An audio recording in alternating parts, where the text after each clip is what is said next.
الرجیم بسم اللہ الرحمن الرحیم۔ پیارے بچوں، آپ کہانیاں پڑھتے ہیں، آپ کی کتاب میں بھی کہانیاں ہیں، وہ بھی آپ کو پڑھائی جاتی ہیں، امتحان میں سوال بھی آپ کرتے ہیں کہانی کا۔ بڑی مشہور کہانی ہے، یقیناً آپ نے پڑھی ہوگی، سنی ہوگی، وہ کتے کی، کہ کتے کو روٹی کا ٹکڑا ملا، وہ لے کر اسے ندی کے کنارے گیا اور ندی کے صاف اور شفاف پانی میں اس کو اپنا ہی عکس نظر آیا۔ اس نے سمجھا کہ کوئی اور کتا ہے جس کے منہ میں روٹی کا ٹکڑا ہے، تو وہ روٹی کا ٹکڑا چھیننے لگا اس کتے سے، عکس سے، تو اس کا اپنا ٹکڑا گر گیا۔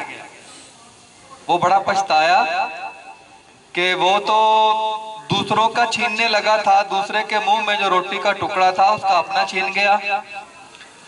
تو عزیز بچوں، اس سے جو نتیجہ اخذ ہوتا ہے، آپ پڑھتے ہیں کہ لالچ بری بلا ہے۔ اس نے ایک اور ٹکڑے کا لالچ کیا جو کسی اور کتے کے منہ میں تھا، تو اس کا اپنا ٹکڑا گر گیا۔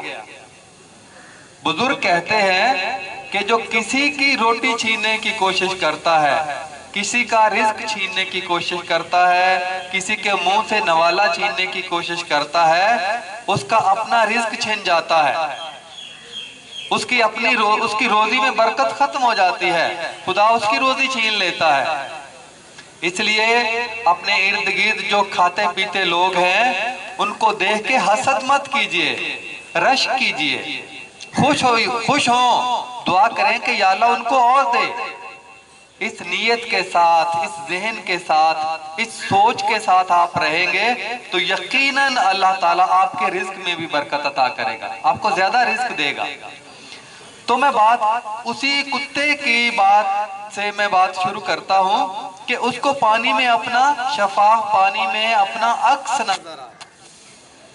یہ عکس کیسے نظر آیا، اس پر ہم بات کرتے ہیں۔ عکس کیوں نظر آیا، کیسے نظر آیا، اس کی سائنسی وجہ کیا ہے؟ عزیز بچوں، عکس سے ہی لفظ انعکاس نکلا ہے۔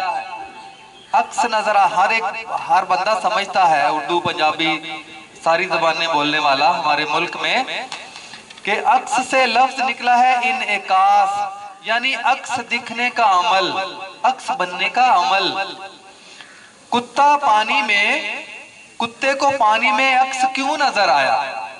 اس لیے کہ سورج کی شعائیں کتے کے اوپر پڑی جس کے منہ میں ٹکڑا تھا، اور وہ شعائیں کتے سے ٹکرا کر یا منعکس ہو کے پانی میں گئیں، پانی سے ٹکرا کے پھر کتے کی آنکھوں میں آئیں۔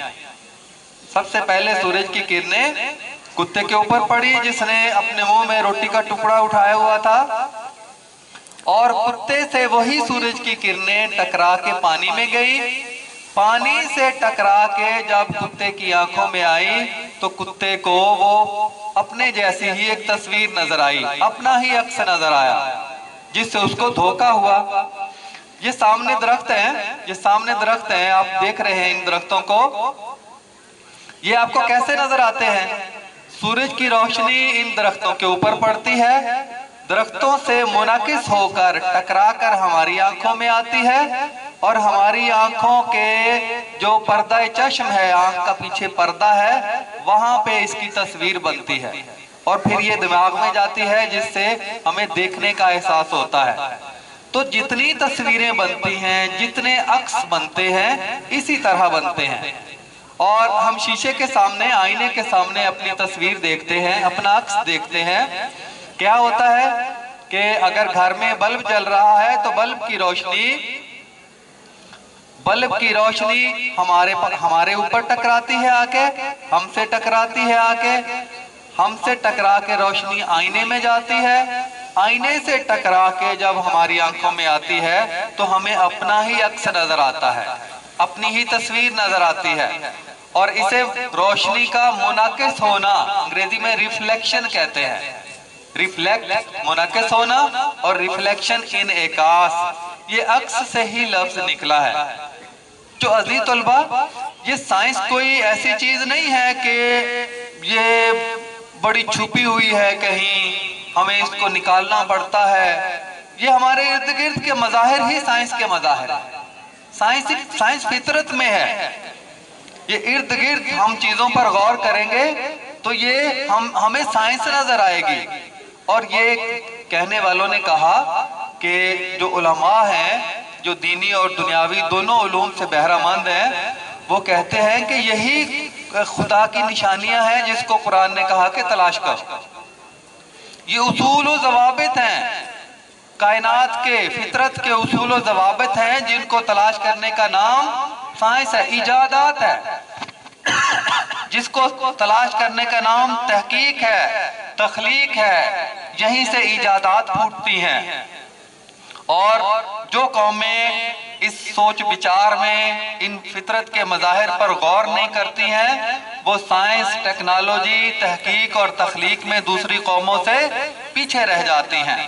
میری اللہ سے دعا ہے کہ اللہ تعالی ہمیں بھی اس کائنات پر غور و فکر کرنے اور اس کے جو مظاہر ہیں اور اس میں جو اصول و ضوابط، جن قوانین اور جن اصول و ضوابط کے مطابق یہ کائنات کے امور اللہ تعالیٰ سر انجام دیتا ہے، ان اصولوں کو سمجھنے کی توفیق عطا فرمائے.